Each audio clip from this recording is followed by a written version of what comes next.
से बोलिए शंकर भगवान की जय, माता गौरा पार्वती गणपत लाल की जय। हर हर महादेव।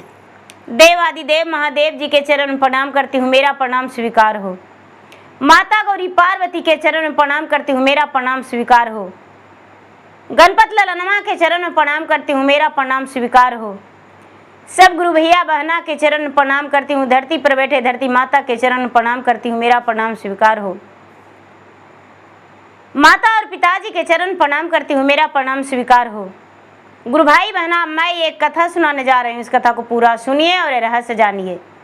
आदि नहीं आदि सुनने में शिव गुरु का अपमान होती है, पूरा सुनने में घर में धन की बारिश होती है, माता लक्ष्मी की आवाहन होती है, इसलिए कथा को पूरा सुनिए और रहस्य जानिए। हर हर महादेव। भैया दीदी, यदि मेरा कथा अच्छा लगे तो एगो लाइक कर दीजिएगा, कमेंट बॉक्स में हर हर महादेव जय शिव गुरु जरूर लिखिएगा, धन्यवाद। देखिए गुरु भाई बहना, एक समय की बात है, गुरु भाई बहना, एक गांव का नाम था मीरा नगर। मीरा नगर में एक किसान थे और किसान की पत्नी।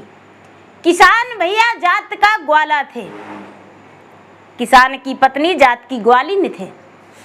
गुरु भैया बहना, दोनों के आपस में अति प्रेम था, दोनों बड़ी बढ़िया से रहते थे।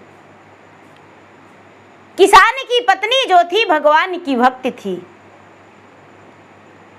मीरा नगर की मीरा उसका नाम भी था, मीरा नगर उसका घर भी था। मीरा भगवान की भक्त थी, भगवान की पूजा पाठ करती थी। धीरे धीरे समय व्यतीत हो रहा था, लेकिन कहते हैं दीदी कि भगवान भक्ति के एगो पूजती के एगो, और जो नहीं पूजा करती है उसको 7 गो। सच है, बेचारी मीरा के एको संतान नहीं था, एक भी संतान नहीं था दीदी। बड़ी दुखी रहती थी, पूरे गांव ताना मारता था, सारा गांव ताना मारता था, कहता था हट, इसको बाल बच्चा नहीं है, ये पूजा करती है, ढोंग करती है, पाप करती है, पापिन है। बड़ी कलेम लगता था बेचारी मीरा पर। मीरा बड़ी रोती थी, तड़पती थी, कुड़ती थी, लेकिन फिर भी भगवान के भक्ति पूजा नहीं छोड़ी। एक दिन द्वार पे बैठकर अकेले बड़बड़ा रही थी भगवान से कि भगवान, मैं आपको क्या बिगाड़ा हूँ जो मुझे संतानहीन रख दिए, मुझे एक भी संतान नहीं दिए, मुझे संतान सुख नहीं दिए। भगवान, आखिर हमने आपको क्या बिगाड़े? सबसे मैं अलग हूँ, सब लोग एक जगह बैठते हैं, आपस में बात करते हैं, और मुझे आप भगवान एक संतान नहीं दिए। सावन का महीना था, बेचारी बेलपत्री पर ओम नमः शिवाय लिख रही थी और बड़बड़ा रही थी, आपस में बोल रही थी, जैसे लगता भगवान उसकी पुकार सुनते। गुरु भैया बहना, इतने ही में एगो महात्मा आए और कहते हैं कि पुत्री कुछ अन्न दान करो। बोली बाबा आप बैठिए, हम आपको अवश्य अन्न दान करेंगे। घर के अंदर गई और बेचारी क्या करती है दीदी, सूखी अनाज ला के दी। वो महात्मा कहते हैं कि बेटी तुम्हारे घर में क्या भोजन नहीं बना है? बेचारी मीरा ग्वालिन बोली, बाबा भोजन तो बना है, मेरे पति सुबह सुबह गैया भैंसिया लेकर वन में जाते हैं, इसीलिए रोटी और दही खाकर गए हैं। रोटी है और दही। यदि आपकी मर्जी हो तो हम दही रोटी आपको दे दूं। वो महात्मा बोले, बेटी दही रोटी तो मेरा प्रिय भोजन है, मुझे दे दो। मीरा दही रोटी दे दी। आग का आंसू मीरा का साधु के हाथ पे गिर गया। महात्मा हाथ बार दिए भोजन के लिए और कहते हैं, बेटी 2 रोटी देने पर तेरा आंखों में आंसू। मीरा बोली, नहीं बाबा, 2 रोटी देने में आंख में आंसू नहीं, मेरा कोई संतान नहीं है, आप भोजन करिए। महात्मा भोजन करके बैठे और बोले, बेटी तुम्हें एक पुत्र होगा, लेकिन उसमें थोड़ा सा दुविधा है। मीरा हाथ जोड़कर बोली, बाबा कैसी दुविधा? वो कैसा पुत्र जन्म लेगा जो दुविधा है? मीरा की बात सुनकर संत बोले, बेटी उसका आयु सिर्फ 25 साल रहेगा, 25 साल पूरा होते ही उसका मृत्यु हो जाएगा। बोली, बाबा कोई बात नहीं, 25 वर्ष भी बहुत लंबा दिन होता है। बेटा का 12 वर्ष में ब्याह कर देंगे, बहू आ जाएगी, मेरा पोता पोती से घर भर जाएगा। कोई बात नहीं, मेरा दुख दूर करने वाला मेरा चांद का टुकड़ा पोता रहेगा, बेटी जैसी बहू रहेगी। हमें संतान चाहिए। बोले, ठीक है, तुम मंदिर जाती हो तो मंदिर से 11 बेलपत्र उतार के ले आना। उसमें 2 बेलपत्र पति पत्नी बंटवारा करके खा जाना, 2 बेलपत्र बक्से में डाल देना और बाकी बची बेलपत्र गाय को खिला देना। ठीक है बाबा। महात्मा चले गए। बेचारी मंदिर गई, मंदिर से जाकर पूजा करके और बेलपत्री उतार ली, उतार के घर ले आई। बड़े प्रेम से बेलपत्री को, अपने 2 बेलपत्री को पति को दे दी, 2 बेलपत्री अपने खा ली, 2 बेलपत्री बक्से में डाल दी और 5 बेलपत्री गौ माता को खिला दी। गौ माता जो है धन्य हो गए। भगवान से प्रार्थना करते हैं कि भगवान आज मीरा ने बहुत अच्छी भोजन करवाई, मुझे तो भगवान का प्रसादी अमृत जैसा दिया है, इसका मन्नत पूरी हो जाए भगवान। ए गुरु भाई बहना, इस सावन के महीना में भगवान उसे दर्शन दे दिए, लेकिन उसको पता नहीं चला। मीरा भगवान की पूजा पाठ करते रह गई, कुछ ही दिन में वो गर्भवती रह गई। 9वां महीना में उसका ओद्र से एक सुंदर सा पुत्र जन्म लिया। उसका नाम भोला धर दी।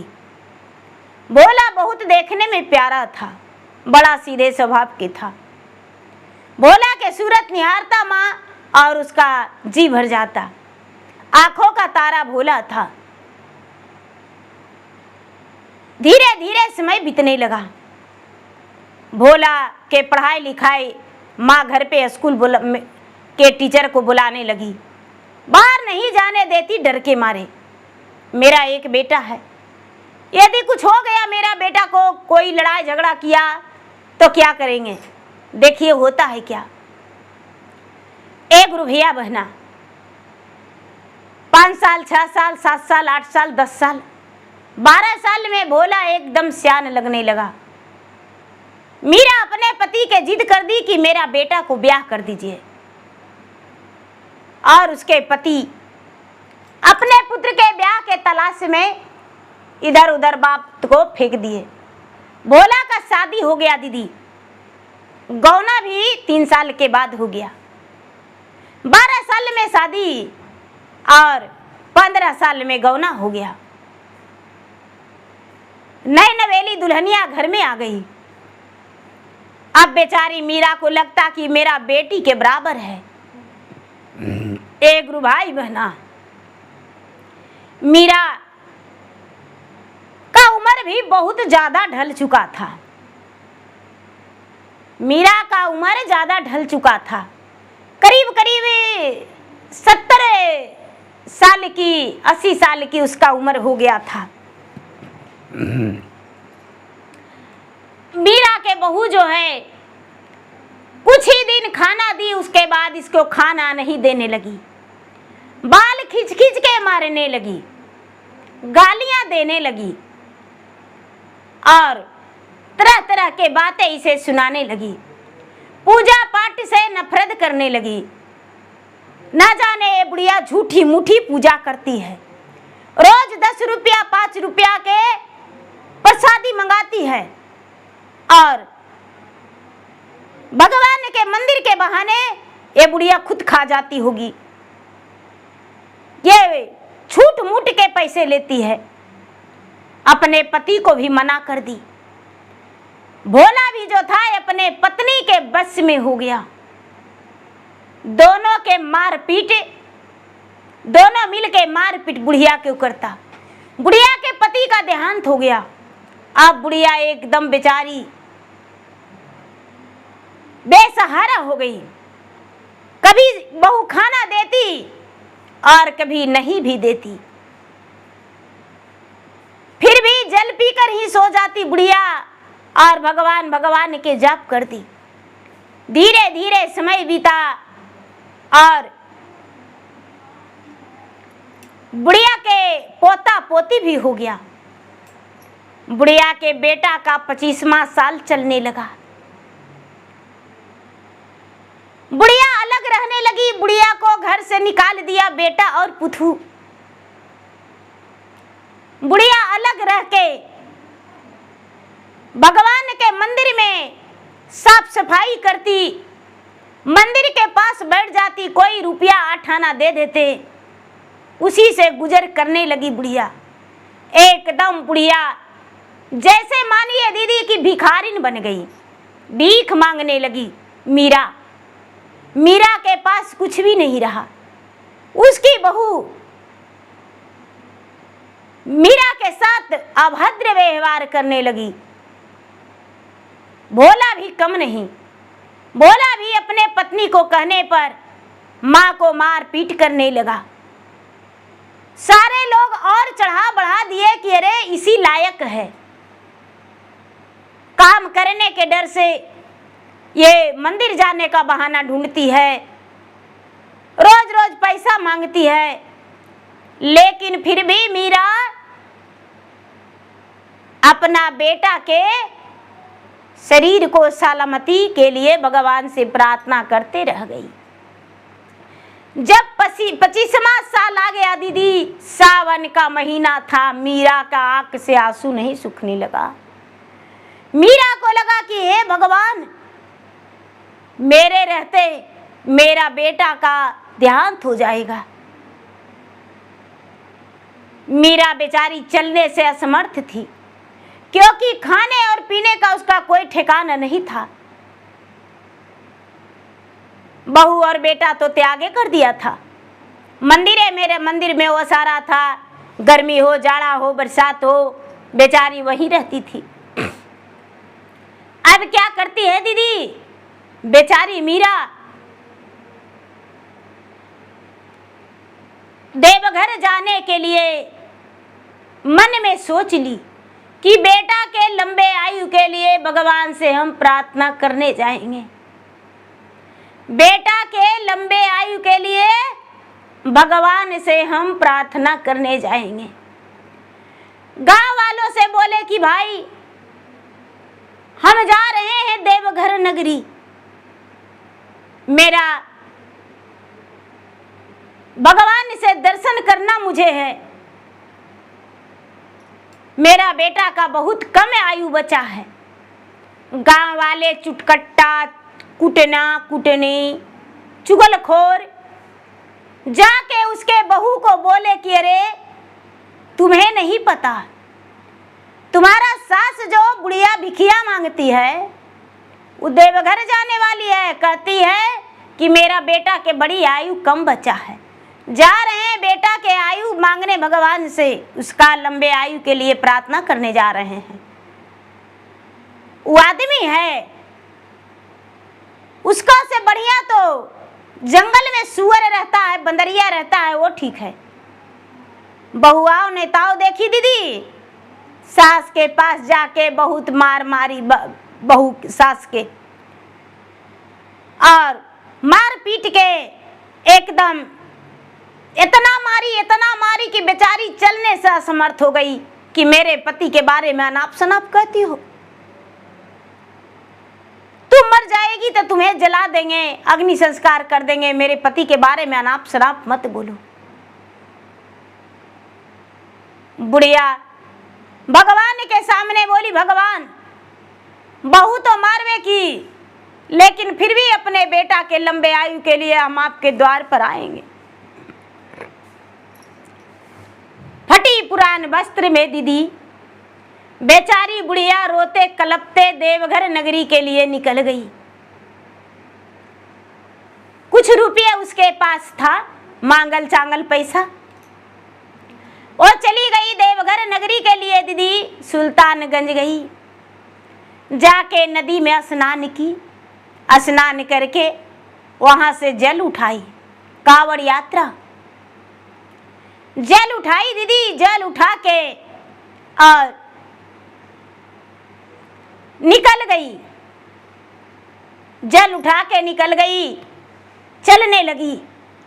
चलल नहीं जा रहा है, एकदम बेचारी धीरे धीरे हर हर महादेव बोल बम बोल बम बोल बम करते बेचारी जा रही है दीदी। शंकर भगवान और पार्वती अपने कैलाश से दीदी सबको देखते हैं। पार्वती माता बोलते हैं अपने भोलेनाथ से, स्वामी देखिए ना, आपका एक भक्त 90 वर्ष की बुढ़िया है, 90 साल की बुढ़िया, उसका एक बाल भी काला नहीं है, शरीर में उसका हड्डियां से मांस छोड़ दिया है, लेकिन फिर भी वो आपके नाम के नारा लगा के और कावड़ लेकर जल भर के जा रही है। क्या वो जल अभिषेक कर लेगी? वो पहुंच जाएगी? शंकर भगवान ने बोले, देवी जिसके मन में श्रद्धा हो, आस्था हो, वो कहाँ रुकने वाला है, धक्का मुक्का खाते वो चले जाएगी। मेरे शरण में अवश्य ही जल अभिषेक करके ही लौटेगी, क्योंकि उसका पुत्र की लंबा आयु का प्रार्थना करना है, भगवान से मांगना है लंबा आयु। बोले महाराज उसका बेटा बहुत तो इस पे अत्याचार करता है, कल ही इसका बहू इतना कुटाई की है, पिटाई की है। बोले हाँ सही बात है, लेकिन फिर भी बेटा के लिए इस बुढ़िया को दिल में दर्द है। एक गुरु भैया बहना, अब देखिए होता है क्या, कुछ दूर चले तो शंकर भगवान कहते हैं कि पार्वती कहते हैं शंकर भगवान से कि ये स्वामी ये बुढ़िया से क्यों ना हम परीक्षा ले,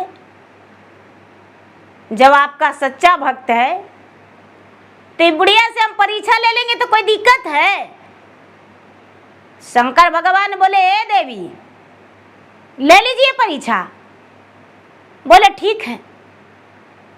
एक गुरु भैया बहना बुढ़िया फल पर जा रही थी, सुंदर सा भोजन लेके एकदम 56 प्रकार के थरिया में दीदी, दाल भात सब्जी अचार भुंजिया पापड़ सब लेके, और थाल में खड़ी होके हाथ पकड़ के कहते हैं कि ये मामा आप कुछ नहीं खाए हैं, भोजन कर लीजिए।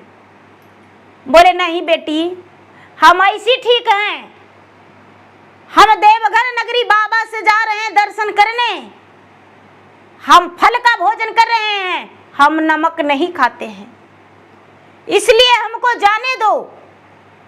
हम नहीं रुकेंगे, नहीं थकेंगे, हमको जाने दो बेटी।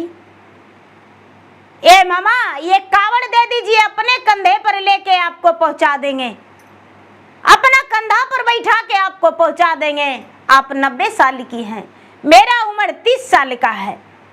पार्वती स्वयं अपने एक स्त्री जाति रूप के धारण करके नौजवान के रूप में और सुंदरी स्त्री के रूप में उसका कहने लगे, लेकिन बुढ़िया जो है, बुढ़िया इनकार कर गई। शंकर भगवान मुस्कुरा गए कि देवी देखें, कहते हैं उस बुढ़िया को, सत्य को तोड़ देंगे भगवान, वो बुढ़िया को, सत्य को हम नहीं रहने देंगे। ठीक है। पार्वती क्या करते हैं दीदी, थोड़ी ही देर में कावड़ लेकर, जल लेकर और बुढ़िया को ठोकर लगा दिए। बुढ़िया गिर गई, लेकिन वो जल नहीं गिरी। बुढ़िया जब गिरी तो उस सीने पर जल लेकर हर हर महादेव बोल बम बोल बम बोल बम करते रह गई, जल नहीं गिरा। गौरी माता आगे बढ़ के और अपना रूप चेंज करके और कहते हैं कि ठीक है। बुढ़िया के पास फिर गए, बोलते हैं कि ए माता, कौन ऐसा था जो आपको धक्के मार के गिरा दिया, उठिए उठिए। बुढ़िया उठ के खड़ी हो गई। उसके बाद कहती है कि माता, इतना गाड़ी मोटर जा रहा है, आप सुविधा लेके चले जाइए, आपका पैर में छाला पड़ गया, रक्त निकल रहा है, आपसे चल नहीं हो पा रहा है। जबरदस्ती माता गौरी गाड़ी में बैठाने लगे कि ये माता, भाड़ा की चिंता मत कीजिए, किराया आपको हम भर देंगे, लेकिन आप पैदल सफर मत तय कीजिए।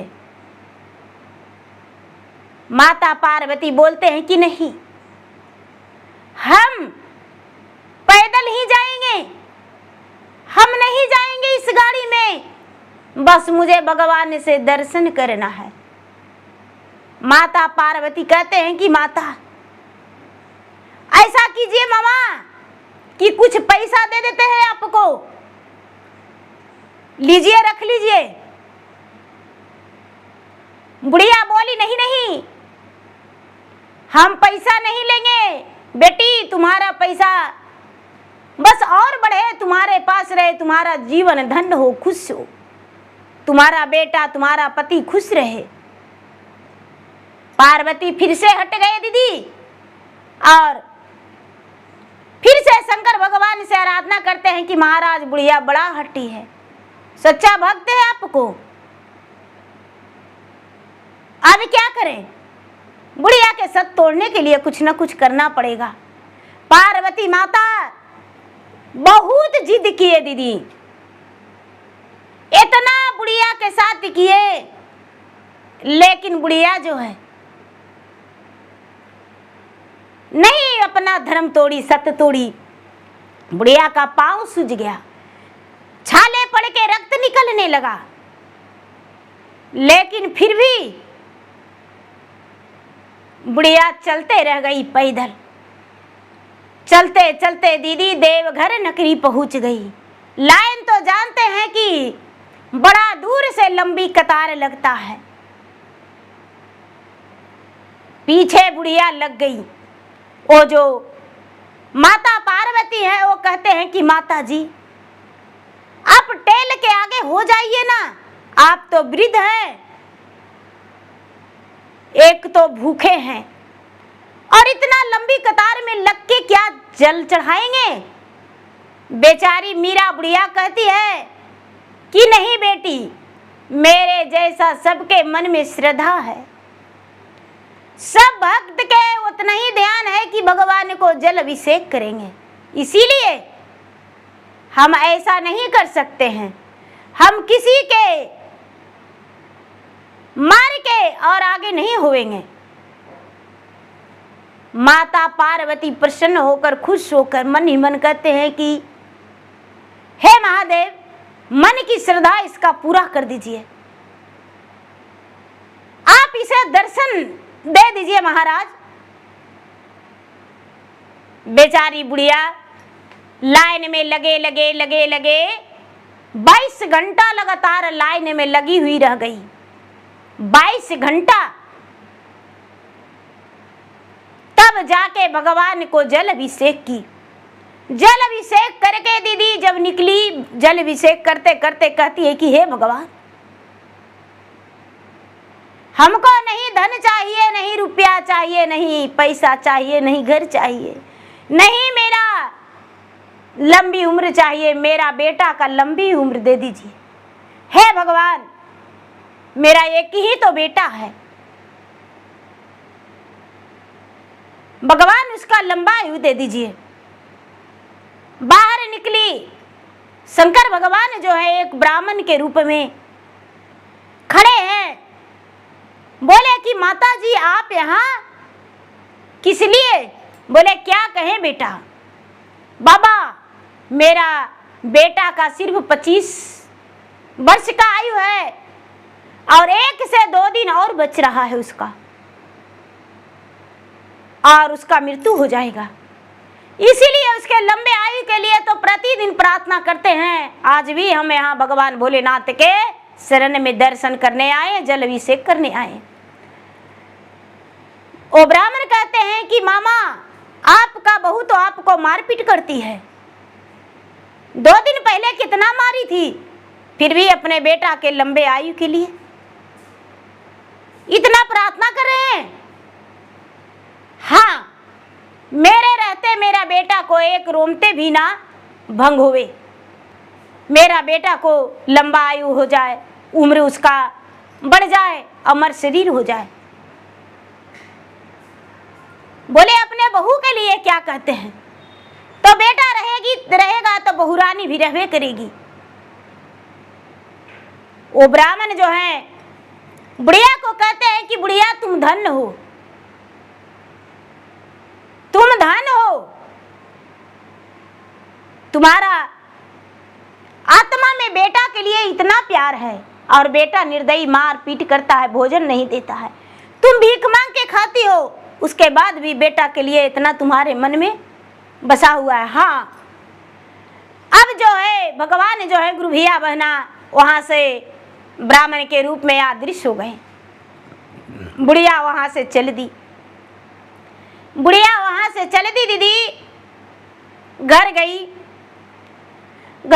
लौट के पहुंच गई दीदी, पहुंच गई उसी मंदिर के पास पहुंची, थोड़ी मोड़ी प्रसादी ले थी, भगवान के चढ़ा दी। प्रसादी चढ़ा उड़ा के भगवान के प्रार्थना की। रात्रि बिता दीदी, सुबह हुआ तो इसको पता चला कि इसका बेटा का देहांत हो गया, बेटा का मृत्यु हो गया। बेटा का जब मृत्यु का सुनी तो बुढ़िया छटपटाते रोते गरजते अपना घर पहुंची। और बेटा के सिर पर हाथ पकड़ के रोने लगी।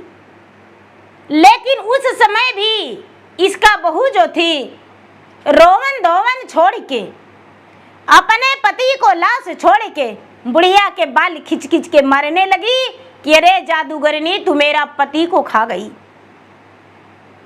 मेरा पति के मरने के लिए तू देवघर गई थी जादू टोना करने, और तू मेरे पति को मार डाली जादू टोना करके। एक गुरु भैया बहना बेचारी बुढ़िया होश से बेहोश हो रही है, लेकिन बहू इतना अत्याचारी खटकीनी बहू थी कि सास को ही दोषी ठहराने लगी। शंकर भगवान से पार्वती कहते हैं कि स्वामी, आप इतना निर्दयी हैं, बेचारी बुढ़िया इतना अपना बेटा के लंबा आयु के लिए कष्ट की, इतना कि फिर भी उसको बेटा का मृत्यु हो ही गया। शंकर भगवान पार्वती से कहते हैं कि ये देवी जरा सब्र कीजिए, देखिए ये बुढ़िया के इम्तिहान है, जरा देखते तो जाइए होता है क्या। पार्वती बोले क्या करने वाले हैं महादेव? तो देखिए गुरु भैया बहना सारे लोग जो हैं गांव के जुट गए, सारा लोग गांव के जुट गए, बुढ़िया के पकड़ दकड़ के करी किए। उसका बेटा को स्नान करवाए, नए वस्त्र पहनाए, अर्थी पर सुला दिए। जब अर्थी पर सुला दिए दीदी,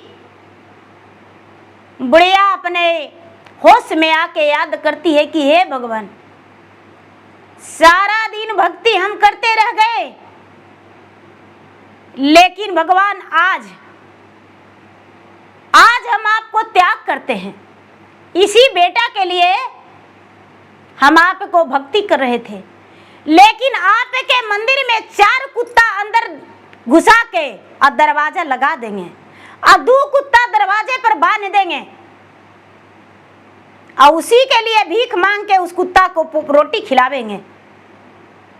और जितना मल मूत्र करेगा वो आपके मंदिर में और आपके मंदिर का द्वार पे, किसी को पूजा नहीं करने देंगे, भर नष्ट कर देंगे मंदिर के, आपका अपमान कर देंगे और मंदिर में दरवाजा बंद करके और अपना प्राण त्याग देंगे। मेरा बदन में कीड़े मकोड़े लगेगा, वो आपके मंदिर के शिवलिंग में पूरा जकड़ लेगा। हे भगवान, मुझ बुढ़िया के हाय लगेगा आपको। आप सबको श्राप भी देते, आशीर्वाद देते हैं, लेकिन मैं अपनी एक माँ की ममता भरी अटूट माँ की आह निकल रहा है भगवान, आपको पूजा नहीं करने देंगे। शंकर भगवान है जो दीदी एक साधु के रूप में वहां पर प्रकट हो गए, भीख मांगते मांगते वहां पर चले गए। कहते हैं किस चीज का भीड़ है, इतना क्यों रो रहा है लोग। लोग बोले कि अरे बाबा आपको तो भीखे पड़ल है। एगो बेचारी बुढ़िया थी, पूजा पाठ करती थी, बड़ी पुजारी थी, बड़ी दिन से कर रही थी मेरा बेटा के 25 बरस आयु है, 25 बरस आयु है, तनी को 2 बच्चा भी है, बहू बड़ी खच्चर है, पुतैया के बड्डी मारती है, पुतैया बड्डी मारती है ससुइया के, और बेचारी भीख दुख मांगती है, जीवन व्यतीत करती है। आज बेटा मर गया, बेटवो मारता था। जाके बुढ़िया के कहते हैं कि ए क्या हुआ। बोले कि मेरा बेटा जो है मर गया। एकदम बुढ़िया कठोर जैसन कर रही है कि मेरा बेटा मर गया। रोते रोते अपना होश में आई और फिर आंसू उसका आँख का सूख गया। वो साधु कहते हैं कि ए बुढ़िया,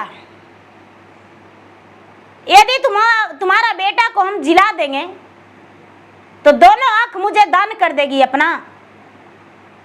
बोली हाँ दान कर देंगे, हमारा बेटा के जिला दीजिए, हम दोनों आंख दे देंगे। बोले तुम्हारा दोनों हाथ भी काट लेंगे। बुढ़िया बोली हाँ हम अपना हाथ भी दे देंगे, तुम्हारा कलेजा भी निकाल लेंगे। हाँ हम पूरा शरीर को त्याग करने के लिए तैयार हैं।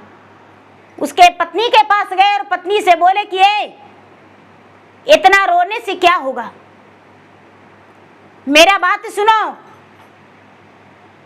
तू अपना पति के जिलाने के लिए थोड़ा सा तू कष्ट कर सकती हो। उसका पत्नी बोली बोलिए बाबा जे कहिएगा से मानेंगे। तो ऐसा है कि तुम्हारा आयु बहुत लंबा है, बहुत लंबा, लेकिन क्या अपने पति के लिए तू अपना प्राण त्यागना चाहती हो? तू अपना प्राण को त्याग दो, तेरा पति जी जाएगा। बड़ा गुस्सा में झापड़ लगा के उस महात्मा के बोलती है बहुरिया, मीरा के बहू कि अरे इस पति जी के क्या करेगा जब हम मरिए जाएंगे तो? काला ऐसा पति जिएगा? नहीं नहीं हमको वो नहीं चाहिए, हम भूख धूख मर के बेटा के पोस लेंगे, बच्चा के पोस लेंगे। बोले तू अपना आंख दोनों दे दो, बदले में तुम्हारा पति को जिला देंगे। नहीं नहीं, हम जब मेरा आंखें नहीं रहेगा तो दुनिया में देखेंगे कैसे? बोले हाथ दे दो, तो नहीं नहीं चलो जाओ ढोंगी। गुरु भैया बहना एक जड़ी निकाल के दिए और बोले इसको पीस के कोई पिला दीजिए या धो के पिला दीजिए। बुढ़िया जो थी झट से उस जड़ी को धोई और धो के और बेटा को मुंह में डाली। बेटा हर हर महादेव करते उठ गया। बेटा हर हर महादेव करते उठ गया। दीदी सारे लोग देखते के देखते रह गए। बुढ़िया उस साधु में लटक गई, बोली कि भगवान आप हैं, आप स्वयं भोलेनाथ हैं, मुझे दर्शन दे रहे हैं, हम आपको समझ नहीं पाए, मुझे क्षमा कर दीजिए। आप बोले कि मेरा आप तुम्हारा आँख ले लेंगे तो मेरा आँख ले लीजिए, मेरा कलेजा निकाल लीजिए, मेरा बेटा बच गया। पत्नी जो है अपना पति में लटक गई। दीदी सारा लोग कहने लगा कि अभी पति कहाँ था, तुरंत तो लटक गई। बेटा उठा और अपना माँ के भरकवारी धर के बोला, माँ मुझे क्षमा कर दो, हम इसका बहकावे में आके तुम्हारा तिरस्कार किया, लेकिन अब से नहीं माँ, अब हम तुम्हारा तिरस्कार नहीं करेंगे। माँ तुम ही मेरा सब कुछ हो। एक गुरु भाई बहना जो बुढ़िया मीरा है वो अपने भगवान से कहती है कि हे भगवान आपका दर्शन तो मिल ही गया, लेकिन आज ही इसी बना हुआ अर्थी पर अगर जो मेरा अर्थी चला जाए, मेरा बेटा कंधे लगा के मुझे पार कर दे, अग्नि संस्कार कर दे, तो बड़ी खुशी की बात है। मन ही मन भगवान से कह रही है। एक गुरु भैया बहना भगवान उसका पुकार सुन लिए, भगवान उसका पुकार सुन लिए। दीदी बेटा तो जीवित हो गया। उसके नजर के सामने उसका पतोहिया जो है, पतोहिया एगो बंदरिया बन गई। आधा देहिया उसको बंदरिया हो गया और आधा देहिया मनुष्य के रह गया। शाम होते होते सुबह होते होते बुढ़िया के प्राण टूट गया। इस सावन के महीना में बुढ़िया के प्राण टूट गया। गुरु भाई बहना बुढ़िया मर गई। जो बंदरिया थी, बंदरिया उसका बच्चे बंदरिया माँ कह के आवाज दे रहा था। बंदरिया जो थी, बंदरिया घर के आंगन में झाड़ू लगा रही थी, काम कर रही थी। बेटा गरम गरम चाय लेके माँ के पास गया। माँ उठो, माँ चाय पी लो। माँ का प्राण तो निकल गया था। बेटा जोर से चिल्लाया, मेरा माँ मर गई, मेरा माँ मर गई। गांव वाले जुटे, गांव वाले देखे बुढ़िया के बड़ी बढ़िया से अंतिम संस्कार करने के लिए फूल माला सजा के और शमशान घाट ले गए। बुढ़िया का शरीर को अंतिम संस्कार बेटा मुखग्नि दे के कर दिया। गांव वाले बोला, हे भगवान आपका न्याय बहुत बढ़िया है। बुढ़िया ने अपना बेटा को बचा लिया, अपना प्राण त्याग दिया। सब कोई कहने लगा, अरे बुढ़िया अपना प्राण दे के बेटा को बचाया है, अपना प्राण दे के बेटा को बचाया है। लेकिन हाँ, और तिया कुकर्मी बेचारी पर बड़ी अत्याचारी की। देखिए ना, आधा दहिया बांदर के हो गया है, बंदरिया बन के टहल रही है, कल से आधा दहिया बांदर हो गया है। एक गुरु भाई बहना, उसका पति भी अपने पत्नी से नफरत करने लगे। सारे गांव वाले उससे नफरत करने लगे। बंदरिया जो है, बंदरिया रह गई। ये जो इसका पति था दूसरा ब्याह कर लिया दीदी, और दूसरी पत्नी आ गई। बंदरिया के घर से निकाल दिया और जंगल में अपना चली गई। जो जैसा करते हैं वैसा पाते हैं। तो देखिए गुरु भाई बहना, बुढ़िया का कर्म अच्छा था। नजर के सामने अपने मरे हुए बेटा को बचा लिया। बहू बंदरिया बन गई और ओ भगवान के कृपा से चलते फिरते उसका मौत हो गया। कहते हैं दीदी, स्वर्ग और नर्क वही होता है जो चलते फिरते खाते पीते बोलते हंसते गाते बजाते मृत्यु हो जाए, वो स्वर्ग होता है। नरक वो होता है जो 6 महीना 4 महीना 2 महीना बिस्तर पे रह गया, मलमूत्र हो रहा है सब बिस्तर पे, और कीड़े मकोड़े उसके बदन में लग गया, वही नरक है। नरक कहीं दूर में नहीं होता है दीदी, कहते हैं ऊपर जाने के बाद। ऊपर जाने के बाद क्या होता क्या नहीं होता किसने देखा? कल किसने देखा है? आज तो सब देखा है, कल किसी ने नहीं देखा है। तो देखिए गुरु भाई बहना, जो जिसका करनी होता है वही फल भुगता है। अच्छे कर्म के अच्छे फल और बुरे कर्म के बुरे फल। तो प्रेम से बोलिए शंकर भगवान की जय, माता गौरा पार्वती गणपत लाल की जय। गुरु भैया बहना, मेरा वीडियो अच्छा लगे तो मेरा वीडियो को लाइक करें, शेयर करें। चैनल पर यदि नए हैं तो चैनल का सब्सक्राइब करें, बेल आइकन घंटी को दबाएं।